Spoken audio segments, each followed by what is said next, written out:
нийгмийн эрүүл мэндийн үндэсний төв.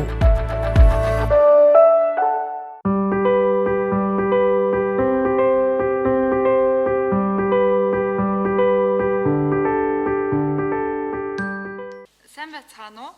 Эрүүл оюутан эрэг хандлага урайтай оюутны эрүүл мэндийг дэмжих сарын аяны хүрээнд нийгмийн эрүүл мэндийн үндэсний төвийн эрүүл мэндийг дэмжих өвчлөөс улсын сэргийлэх албаны дарга за мөн их барих эмэгтэйчүүдийн их эмч Гэрлмаа таныг урьж оролцуулсан байна. За баярлалаа. Та бүхэнд энэ өдрийн мэндийг хүргэе. За оюутан залуучуудын эрүүл мэндийг дэмжих сарын аян маань 8 дахь жилдээ зохион байгуулагч жагаад бас талархалтай байгаа. 2013 онд эрүүл мэндийн сайдын 309 дугаар тушаалаар жил бүрийн 9 дугаар сарыг оюутан залуучуудын эрүүл мэндийг дэмжих сар болгоно одоо тэмдэглэн өнгөрүүлэхээр ингээд тушаал гарсан. За үүнээс хойш бол анх эрүүл мэндийн яам, нийгмийн эрүүл мэндийн үндэсний төвөөс зөвхөн одоо зохион байгуулагдаад ажил маань бол үйл ажиллагаа маань бол бас ийм хангалтгүй хүрээнд явагдаж ирсэн бол 8 дахь жилдээ зохион байгуулагдсан маш олон салбарын оролцоо за маш олон залуучууд оюутан залуучууд ингэж идэвхтэй оролцож байгаад бол маш одоо талархаж байгаа. Тэгэхээр энэ бол одоо бид бүгдийн хамтын ажиллагааны хүрээнд олон одоо удаагийн хуулга нөлөөллийн уулзалт сургалт сурчлагаа явуулсны үр дүнд бий болсон одоо үр дүн гэж үзэж байгаа. Тэгэхээр 2018 оноос хоошоо бол эрүүл мэндийн сайд, боловсролын сайдын хамтарсан тушаалын дагуу оюутан залуучуудын эрүүл мэнд хаана явна вэ? За тэдэнд одоо ямар асуудал тулгамдж байгаа гэдгийг тодруулахаар эрүүл мэндийн үзлэгт эрт илрүүлэг өрсөн цэргэлэх үзлэгт хамруулахаар ингээд үйл ажиллагаа явуулж байсан. За цар тахлын улмаас бол одоо боловсролын систем гэлтгүү дэлхийд дахинаа бол одоо цахим хэлбэр шилжсэний улмаас бид бүхэн бол энэ эрт илрүүлэг одоо өрсөн цэргэлэх үзлэгээ хангалттай зохион байгуулж чадахгүй ингээ 2 жил болж байна. Гэхдээ бид бол энэ үйл ажиллагааг одоо үргэлжлүүлэх ковид цар 19 цар тахалтай одоо дасан зохицох үндсэн үйл ажиллагаагаа явуулах одоо шаардлага хэрэгцээ тулгараад байгаа. Учир нь оюутан залуучууд маань харьцангуй эрүүл бүлэг боловч цар тахлын улмаас цахимдсан хэлбэр шилжсэний улмаас халдварын бус өвчлөлийн эрсдэл хүчин зүйлүүд нэмэгдэж байгаа. За үүнд бол тухайлбал тархалт, биеийн жингийн илгүүдэл за урт хугацаагаар одоо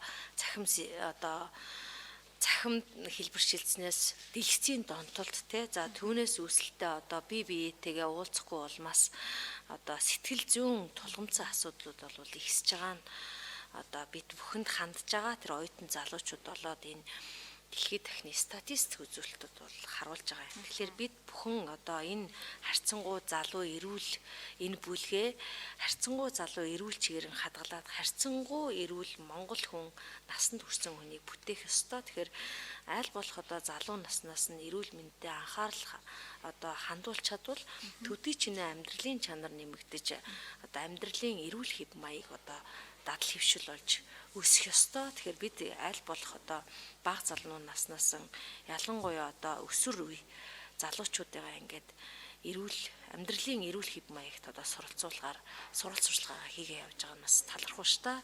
Энэ дашрамд бол бидний энэ үйл ажиллагаанд байнга хамтарч олж Монгол Улсын их сургуулийн оюутан залуучууд, техникийн шинжилгээ ухааны технологийн их сургууль, за одоо хувийн хвшлээс бол итүүгэн дээд сургууль гэх мэтлэн нь бол маш олон сургуулиуд бидний энэ үйл ажиллагаанд хамтарч сургалт сурчлагаа авъя. Манай залуучууд ийм одоо хэрэгцээ шаардлагатай байна гэдэг утсаар болно одоо цахимаар ирүүлж байгаа нь бас маш их талархаж байгаа. За миний урилгыг хүлээж авч ирсэнд баярлалаа Гэрлмаа дарга. За тэгээ өнөөдөр бол оюутан залуучуудын дунд гэр бүл төлөвлөлтийн сэдвээр ярих гэж утсан. Яагаад вэ гэхээр яг ерөнхий боловсролын сургуульд байхдаа хүүхдүүд бол гэр бүлээ хараахан төлөвлөж амжаагүй байдаг тийм. Тэгээ оюутан болоод ирэхээр нийгмийн талаас за бие болон сэтгэл зүйн талаас маш олон өвчлөлтүүд ирдэг. Тэгэхээр тэр хүүхдүүд маань одоо амжилттай суралцахын хажуугаар гэр бүлээ төлөвлөх нь бол зайлшгүй шаардлагатай асуудлуудын нэг болоод байдаг л та. Амьдралаа төлөвлөн гэдэг чинь бас нэг талаар карьерийнхаа хажуугаар одоо гэр бүлийнхээ тэр төлөвлөлтийг оруулж ирэх гэсэн үг тий. За тэгэхээр ер нь яг гэр бүл төлөвлөлтийн мэрэгчлэлтнүүд гэр бүлээ яаж төлөвлөхийг зөвлөлт юм бэ? Та тэр талаар хэлж өгөөч. За их баярлалаа. Тэгэхээр оюутан залуучууд маань бол харцангуй эрүүл бүл гэж би өмнө нь дурдсан. Тэгэхээр тэднэрт маань бол одоо нэг тулгамдсан хитгэн одоо асуудлууд байдаг. Үүний нэг нь бол бэлгийн болон нөхөн өрчхөн асуудал. За тэрэн дотроо бол энэ бэлгийн идэвхтэй амьдралтай байгаа охид эмэгтэйчүүд, за хөвгүүд, залуучуудад бол тулгамдсан асуудал нь бол энэ гэр бүл төлөвлөлтийн арга байдаг. Гэрлээгүй боловч бэлгийн идэвхтэй амьдралтай за ийм одоо зорилтууд бүлэг маань бол яг энэ оюутан залуучууд байгаа. Тэгэхээр эцгийн хараа хяналтаас гараад ерөнхий боловсролын сургуулиас одоо сургуулийн ширээнээс тий оюутан залуучуудын эрх чөлөө бүхий бие дааж одоо шийдвэр гаргадаг энэ цаг мөчид тэднэрт бол сурч боловсрохын зэрэгцээгээр энэ гэр бүлийн одоо гэр бүл төлөвлөлт буюу одоо тэдний насан дээр бол үерхэл нөхөрлөл хайрт бол маш чухал байдаг. За энэ дээрээ бол одоо зөв шийдвэр гаргах нь маш чухал. Тэгэхээр хамгийн одоо тохиромжтой зөвлөгөө олон улсч тэр одоо бид бүхэн одоо сурслан таниулж байгаа нэг зөвлөгөө бол эрт биш, ойр биш, орой биш төлөвлөөрөө гэсэн одоо ийм зарчмыг баримтлаараа гэж залуучуудаа зөвлөж байгаа. За эрт биш буюу одоо 20 наснаас өмнө битгий одоо тий гэр үр хөвгт гаргаж тий энэ сурч боловсрох насн дээрээ одоо завсарлага битгий аваарай гэж байгаа юм. Тэр нь бол 20-оос доош наснда энэ одоо асуудлыг одоо бүү одоо энэ сурч боловсрох зам руугаа илүү одоо анхаараарай гэж байгаа юм. За мөн одоо хэрвээ одоо төрөлт байсан тохиолдолд тий гэр бүл болцсон тохиолдолд төрөлт хоорондын зай бол ойрхон байх ёсгүй. Тухайн одоо эмэгтэйгийн бие махбод төрсний дараагаар бол маш одоо 3-аас 4 жилийн хугацаанд иргэн төлжиж тий тэр төмөр дутагдлын цус багтал за бусад эрдэс бодисын одоо нөхөн төлжилт одоо яг хэвийн хэмжээндээ ордог учраас энэ ойрхон байхыг бол зөвлөдөггүй. Тэгэхээр хоорондын зай бол 3-аас 5 жил хамгийн багадаа гэж зөвлөдөг. Тэгэхээр залуучууд маань бол үүнийг бас зөв төлөвлөх нь бол хамгийн чухал. Энэ бол хамгийн зөв чухал байдаг. Гэтэл одоо зарим буруу зөвлөгөөнүүд байдаг л да. Нөгөө найз нөхөд те гэр орны шахалтаарч гэдэг юм уу жил дараалан дөрвөл илүү чамд ашигтаач гэдэг юм уу энэ бол маш буруу юм байгаа. Тухайн үнийг бол бүр стресс те санхүүгийн болоод эрүүл мэндийн эрсдэлд оролдог. За нөгөө талаасаа нэг л төрүүлчүүл те төрүүлчих гэл ярьдаг шүү дээ. За нөгөөх нь бол карьерд мөнгө цалин те ажлын байргээ явж идэл гинэт одоо 30 гардаг. Тийм учраас орой биш гэдэг маань бол 30-аас дээш наснда ялангуяа одоо 35-аас дотгошоо наснд бол энэ анхны хүүхдэд төрүүлэхийг бол зөвлөдөг байгаа. Тэгэхээр 35-аас дээш нас бол эрсдэл бүлэг болдог. За мөн одоо ургийн гажиг төрөх ийм эрсдлүүд үүсдэг учраас охид эмэгтэйчүүд маань аль болох за 20-оос одоо 21-ээс 34 наснд бол хамгийн одоо зөв боломжийн төлөвлөлт гэж үзэж байгаа. Мэдээж эмэгтэйчүүд бол илүү одоо энд гэр бүл төлөвлөлтөн дээр яригддаг боловч энэ бол харилцан хосуудын одоо үйл ажиллагаа байдаг. Энэ дээр бол эрэгтэй хүн хоошоо орох ч гэдэг юм уу, эрэгтэй хүний шийдвэр дараа гэдэг тийм ойлголт байхгүй. Хосуудад бол хамтын шийдвэр маш чухал. Тэгэхээр эмэгтэйгээ дэмжсэн байдлыг бол эрчүүд болоод залуучууд маань бол илүү зөв ойлголтыг төрүүлж цаашдын амьдралд бол төлөвлөх шаардлагатай. Төлөвлөгөө бол маш чухал. Одоо хосууд хоорондоо харилцан тохиролцсон гэсэн үг шүү дээ. Харилцан зөвшөлдсөн. Ярилцаад одоо гэр бүлээ яаж төлөвлөх үү хоёулаа гэд шийдвэрлээд явах асуудал тий. За тэгээд хэдийгээр ингээд эрт биш, ойр биш, орой биш байх ёстой шүү гэд заагаад байдаг ч гэсэн Монгол улсад бол 2020 оны статистик мэдээллээр 20 хүслэгт насны буюу өсвөр үеийн ордог тий өсвөр үеийн охид эмэгтэйчүүд бол байна. За 20 оны статистик мэдээллээр бол 2935 хүүхэд төрүүлсэн байна. За тэгээд одоо энэ өсвөр үеийн төрөлтийг бол нөгөө 15-аас 19 насны төрөлтийг өсвөр үеийн төрөлт гэж авдаг шүү дээ тий. Тэгэхээр яг тухайн насны мянган эмэгтэйд бол 26.9 байна гэдэг. Энэ бол бага тоо биш тий. За яг ийм төрөлт бол ажиглагтаад байна. Энэ нь юутай холбоотой байдаг юм болоо. Яг эдгээр насны хүүхдүүд төрж байгаа нь төлөвлөж төрөөд байна уу? Эсвэл төлөвлөхгүйгээр төрөөд байна уу? За энийг бол яг хүүхд төрүүлэх нь тухайн хүний эрхийн асуудал. Гэхдээ эрүүл мэндийн боловсрол зөвлөгөө авах нь бол тухайн хүнд бас сонголтоор байгаа. Хамгийн гол нь энэ хүмүүс чинь одоо нэг болохоор хэсэг нь бол одоо энэ 15-аас 19 нас дотор 19 настай малчин охтууд байгаа нь бол энэ дээр бол бас орох байх гэж бодож байна. Тэгэхээр малчин охтууд, малчин охид эмэгтэйчүүд бол энийг мэдээж хүсэж төрүүлж байгаа, төлөвлөж төрүүлж байгаа гэрэлцэн. Тэгэхээр бусад одоо энэ 15, 16 настай энэ өсвөр насны охтуудад бол эрүүл мэндийн боловсрол үүнийг чи хамгаалж болдго юм шүү гэдгийг эрүүл мэндийн боловсролыг эрүүл мэндийн хичээлээр дамжуулан олгох ёстой.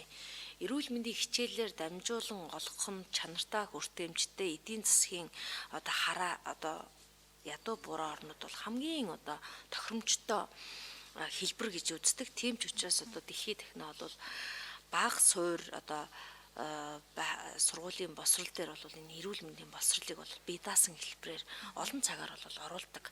Гэтэл манад бол Монгол улсад хэдийгээр эрүүл мэндийн хичээл орж байгаа боловч хангалттай цаг байхгүй. За 7 хоногт бол нэг удаа орж байна. За мөн одоо багш бэлтгэгдэх энэ байдал за мэрэгсэн багшийн одоо дутагдaltaй хангалтгүй улмаас чанартай хүртээмжтэй байгаа нь бол зарим газараа учир дутагдaltaй, зарим газараа бол хангалттай байгаа нь харагдаж байгаа юм. Тэгэхээр 2018 оны 3 дугаар улирлаас эхлээд эрүүл мэндийн хичээл бие даасан хэлбэрээр орсонтой холбоотойгоор энэ одоо эрүүл мэндийн хичээл, эрүүл мэндийн боловсрол болох маань явж байгаа. За 6 сэдвээр явж байгаа. Тэрний нэг нь бол энэ бэлгийн болоод нөхөн өрчгөн эрүүл мэндийн асуудал бол анги ах тусмаа орж байгаа боловч тэр нэг цаг гэдэг бол хангалттай бус байдаг. Ялангуяа одоо энэ бэлгийн болон нөхөн өрчгөн идэвхтэй байгаа энэ өсвөр үе залуучуудад бол хэрэгцээ нь яг өнөөдөр байгаа учраас тэднэрт бол илүү мэдээлэл чухал. Илүү мэдээллийг мэрэгжлийн хүмүүс өгнө. Тэгэхээр эрүүл мэндийн байгууллагын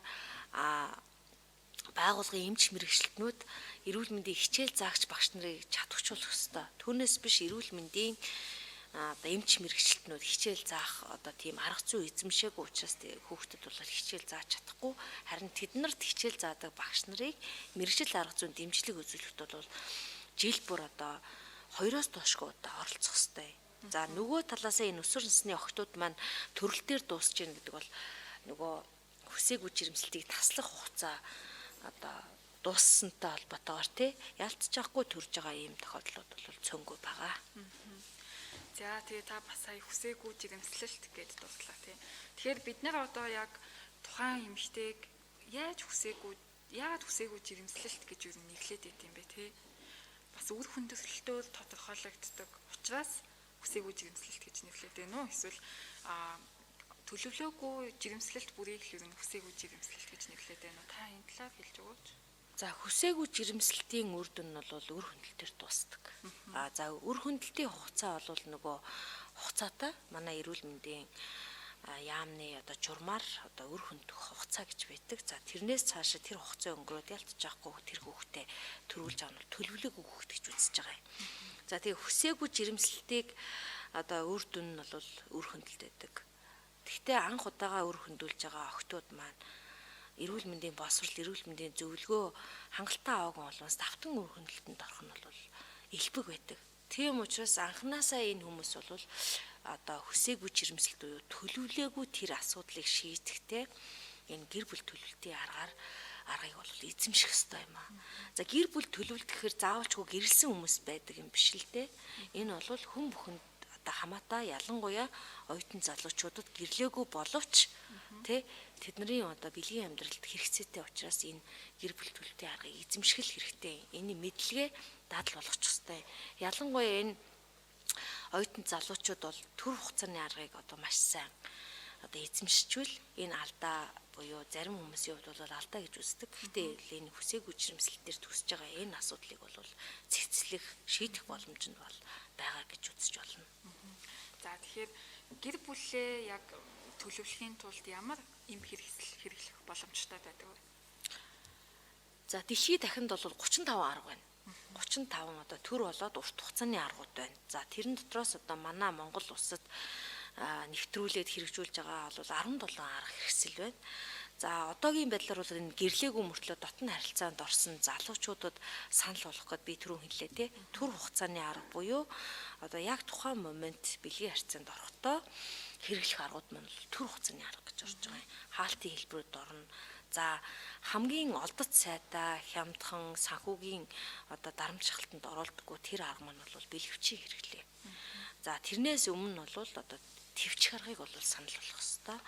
За тэгээд одоо удаан хугацаанд өргөсөн тохиолдол мэдээж тэр залуу хүмүүс бол бэлгийн харьцаанд орох нь тодорхой. Тэгтээ тэрэн дээр бол одоо бэлгэвчийн хэрэглээг бол маш сайн одоо зөв одоо хугацаанд нь зөв хадгалсан бэлгэвчийн хэрэглэл энэ маань үр дүнтэй болох юм аа. Залуу хосуудад бол энэ бэлгэвчийн хэрэглээ ташаа ойлголтуудаасаа болоод хэрэглэгдэхгүй тохиолдол бол маш их байгаа. Тийм учраас тэр нөгөө бидний өнөөдөр хөндөд байгаа тэр хүсээгүй жирэмсэл төлөвлөөгүй асуудлаас болж залуу хосууд хүүхдээ болсон салах эсвэл одоо сэтгэл гутралд орох дараагийн эрүүл мэндийн асуудлууд бол хүлээж өгдөг. Тэр нэг удаа тэр хүсээгүй жирэмсэн эмэгтэй маань үр хөндлөлтөөр төгсгсөн ч гэсэн сэтгэл санаанд маш таагүй байдалд те одоо тэр нь бол дурсамж болно ноцордог. Тэгэхээр энэ маань бол яг тухайн үеийн момент дээр хэцүү юм шиг дараагийн асуудлуудаар бол байнга сэтрэх асуудлууд зарим эмэгтэйчүүд эмзэг тий ийм асуудлуудаар бол байнга давтагдах нь бол цөөнгүй байдаг. За тэгээд ер нь жирэмслэлээ сэргийлэх маш олон төрлийн аргууд байдаг тий. Та сая хэллээ. За гэсэн ч бэлгэвч бол ер нь бэлгийн замаар дамжих халдвар болоод үсээгүй жирэмслэлтээс хоёулангийн сэргийлэх айгүй найдвартай арга байгаа. За яг манай залуучуудын хувьд бэлгэвчээ зөв хэрэглэж чаддсан болов. Тэгээд ер нь яг бэлгэвчийг яаж хэрэглэх ёстой юм болоо. Бид нар ингээд за бэлгэвч хэрэглэх гэж яриад байдаг. Гэтэл залуучууд маань яг яаж хэрэглэх ёстой юм бол та энэ талаар хэлж өгөөч. За би түрүүнд дурдсантай жирэмсээ сэргийлэх эм хэрэгсэл бол 17 байгаа. Тэр бол бүгдээрээ л зөвхөн жирэмслээ сэргийлэх. Ганцхан арга бол 2 одоо үйлчлэгээтэй. Буюу саяны таны хэлдгээр хүсээгүй жирэмслэлт тэгээ бэлгийн замаар дамжих халдвараас сэргийлж чадна. Тухайн одоо яаж зөв хэрэглэх вэ гэвэл зөв хадгалсан хадгалалт сайтай тэгээд тэр хадгалалт бол нарны гэрэл чигшлийг одоо зөв бүрдүүлсэн байгууллага буюу эмийн сан супермаркетаас авсан тэр бэлгэвч бол одоо найдвартай хамгаалах юм боломжтой. За одоо бидний ярьдаг нөгөө түүц гэдэг те түүц дээр бол ингээд заримдаа шилэн дээр нь алтайгаа энэ маань бол одоо нөгөө нарны гэрэлд одоо өдөр болгоно шаргацаар агаад хуурайсан те хамгаалах одоо тэр байдал нь бол алдагдсан байдаг. Тийм учраас заримдаа бол энэ бэлгэвч чинь хамгаалтгүй байна гэсэн ийм ташаа ойлголтууд бас залуучуудад явдаг. За мөн одоо нөгөө нэг хэрглэж байхдаа урж тасдах тий онгойлохдоо урт хумсаараа одоо тэрийг бэлгэвчээ гэмтэх энэ тохиолдол бол бас мөн хамгаалахгүй. За нөгөө талтаас бол нөгөө буруу талаар нь хэрэглэл энэ маань бол ялтж яахгүй хамгаалахгүй. Тэгэхээр буруу харуулж зүүн гэсэн үг. Тэгэхээр бэлгэвч маань бол өөрөө бусдад одоо харшил өсөхгүй тий тос нь одоо зүйлийг агуулсан бүх хүнд одоо тэр харшил өсөхгүй байдлаар нь хэрэгэлсэн ийм одоо хэрэгсэл байгаа. Тэгээд бэлгэвчийг бол анх та бүхэн санаж байгаа бол траст гэдэг нэрээр цэнхэр өнгөн дээр шар өнгөөр бичсэн ийм одоо бэлгэвч гарч ирсэн. Энэ бол цэнхэр өнгө гэдэг бол ерөөсөө бит хоёрын ихтгэлцэл юм аа. Шар өнгө гэдэг бол эндээс үүдэлтэй аз жаргал гэрэлгээ гарна гэдэг өнгөний одоо сонголтоор үлсэн. Дараа нь бол хүмүүсийн нөгөө таашаал те хэрэглэнээс одоо санал тавиад цаашид сайжруулах зорилгоор тэр нөгөө үнэртэй те бэрж гэрч гэдэг юм уу ийм одоо янз бүрийн бэлгэвчүүд үүссэн. Тэгэхээр бэлгэвчийн хэрэглээг бол зөв хэрэглэж чадвал тухайн үнийг бол бүхий л талаас нь те эмэгтэйг бол хүсээгүй жирэмслэлт болоод бэлгийн замаар дамжих халдвар эрэгтэйгээ мөн одоо асуудалд орохоос гадна бэлгийн замаар дамжих маш олон төрлийн халдвараас сэргийлэх боломжууд бүрдэж байгаа. За бас ингээ бэлгэвчгээ ярихаар бэлгэвчний соёлтой хэрэглээ гэж бас зүйл байх хэрэгтэй тий. Одоо ингээ гудамжаар алхаж байхад хэрэглэсэн бэлгэвч юм хог болол газар хөвлөсч идэг. Тэр ер нь бэлгэвчийг яаж хаях нь зөв бэ? Залуучууд маань жоохон бэлэвчийг хэрэглэдэг. Гэхдээ айгүй тийм соёлгүй хэрэглэдэг юм шиг санагддаг л та зарим талаараа. За энэ дээр бол би нэг үгээр хэлмээр санагдаж байна л да. Зөв хүний үйлдэл нүднээс талдаж зөв байдаг. Тэгэхээр тэрийг одоо ингээ хайж байгааг хинч хараагүй гэж одоо тэр хүн сэтгэж байгаа бол та өөрөө ямар хүн бэ?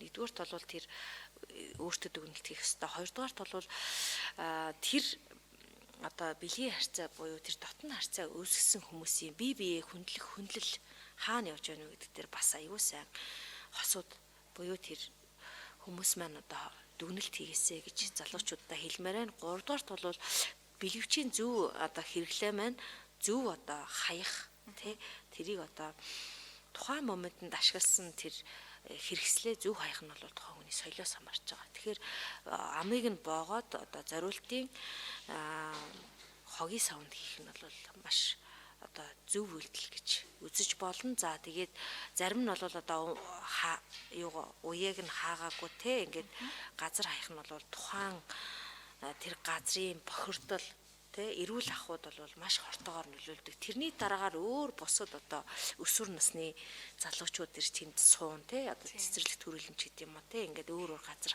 хайцсан байхад дараагийн хүмүүнээр суухад одоо сэтгэл ямар баах вэ? Таны гэр орнд ингээд хаа сайгүй галтгооны өрөөний чинь 50 дээр ч юм уу бэлэвч ингээ хайцсан байвал танд ямар сэтгэл үүсэх вэ гэдэг дээр эхлээд дандаа өөр дээрээ бодох хэвээр залуучууд.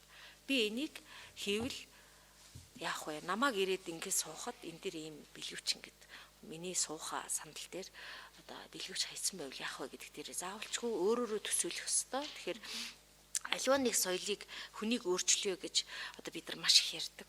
Гэтэл тухайн хүн өөрөө ямар вэ? Тэ ингээд бас бодол санаагаа цэгцлээд бусдад бас энэ үлгэр дуурайл үзүүлэхийн тулд зөв хүний үйлдэл тэ нүднээс далдаж зөв байдаг гэдэг дээр бас залуучууд маань нэгдээсээ бусдад бас урайлаасаа гэж хүсэж байна. За тэгээд бас заримдаа ингээд дэлгүүрээс бэлэвч авахаар нэг хугацаанд туссан бэлэвч байгаад байдаг л та. Тэгэхээр бид нэр ер нь хугацаанд туссан бэлэвчийг хэрэглэж болох уу болохгүй юу? Яагаад ер нь хугацаа байлгаад байдیں۔ Тэ. За хугацаанд туссан бэлгэвчийн хэрэглээ бол хамгаалахгүй. Яагаад гэвэл тухайн чийгшил байна, тэр тосон бүтээгдэхүүн байна те. Тэд нар нь бол тэр хугацаанд дуусгатал хүчнэтэй гэж ойлгох хэрэгтэй. Бид одоо хугацаанд дууссан талхыг хөгжирсэн талхыг иддэггүйтэй яг адилхан. Тэ тэр одоо бэлгэвч маань бол бас л тэр хамгаалах чадвар нь буурсан гэсэн. Тэгэхээр бид нар ч одоо нөгөө асуудлаас өөрийгөө хамгаалах гэдэг тэр хугацаанд дууссан бүтээгдэхүүнийг хэрэглэснээр бидний эрүүл мэндэд сөрөг нөлөөтэй гэд үздэг шигэ тухайн бэлгэвч маань бол яг 99%-ийг хамгаалах чадвар нь буурдаг юм байна. За тэгэхээр залуучуудаа сая гэрэлмээ даргын хэлсэн бэлгэвчний хэрэглээг товчхон одоо тайлбарлая гэж бодож байна. Та бүхэн бэлгийн харилцаанд орохдоо заавал бэлгэвч хэрэглээрэй нэгдүгээрт. Хоёрдугаарт эхлээд хугацааг нь шалгах нь байна тийм. За дараа нь тийм бүрэн бүтэн байдлын шалгах нь байна. Зөв одоо газраас найдвартай газраас судалж авах нь байна. Имэн сан байж болно, супермаркет байж болно тийм. За одоо энэ дэр нэмэглэхэд өсвөр үеийн дээлтэг хилэнтг маань бол өн төлбөргүй залуучуудаа өгдөг байгаа. Тэгэхээр харьяалал харгалзахгүй үйлчлдэг учраас хаан уулын оюутан маань бол баян голоос авч болох нэ. За өсвөрийн клиникүүдээс бас бэлэвч худалдаж авч болох нь. Галуурын ил өн төлбөргүй. Тийм өн төлбөргүй худалдаж авч болох нь. За тэгээ гадуурын ингээд түтсэн дээр цохон дээрээ наацсан бэлэвчийг битгий аваарай. Хамгаалах чадвар нь буурсан байт юм байна. Нарны гэрэл тусаад тэр одоо чанар нь хамгаалах чадвар нь алдагдсан байт юм байна тий. За тэгээд бэлэвчээ зөв зүүгээд бас соёлтой хаяарай гэж хэлмээр байна. За ингээд гэр бүл төлөвлөлтийн асуудлыг ярил ер нь эмэгтэй хүн их юм шиг тий. Одоо үр хөндөлт, жирэмслэлт гээл ярил охтын асуудал юм шиг яригддаг л та. Гэтэл ингээд тэр цаана бас хосын харилцаа. Ихтэй хүүхэд байдаг тий.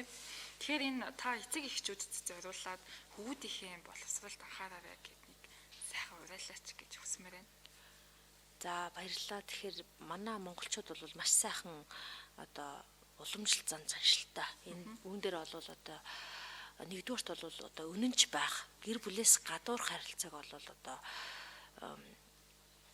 хизээч зөвшөөрдөггүй юм сайхан арт түмэн. Тэгэхээр хэрвээ хосууд те анханасаа үргэлж нөхөрлөж эхэлсэн бол гэр бүлийн үнэнч байдлыг одоо мөрдөрөө энэ бол одоо гэр бүлийн оршин тогтнох хамгийн сайхан боломж шүү. Гэр бүл одоо аз жаргалтай байх нэг одоо үндэс суурь шүү гэж залуучуудаа нэгдүгээрт хэлье. Хоёрдугаарт бол хэрвээ та гэрлэж амжаагүй дотны харьцаанд найзтай, найз залуутай, найз охинтой болсон тохиолдолд бие биеэ заавалчгүй сонсож шийдвэр гаргаж байгаараа нэг нь үгүй гэвэл нөгөөх нь заа гэвэл энэ бол хизээс цаашаа одоо урт хугацаанд явахгүй. Тийм учраас бие биеэ дэмжиж энэ одоо гэр бүл төлөвлөлтийн дараах гэр бүл төлөвлөлтийн аргуудыг эзэмших хэрэгтэй. За эрэгтэй нь одоо ташаа ойлголтойгоод би биелвч хэрэглэхгүй гэвэл эмэгтэй нэмэгтэй биелвч хэрэглэх жишээтэй тий.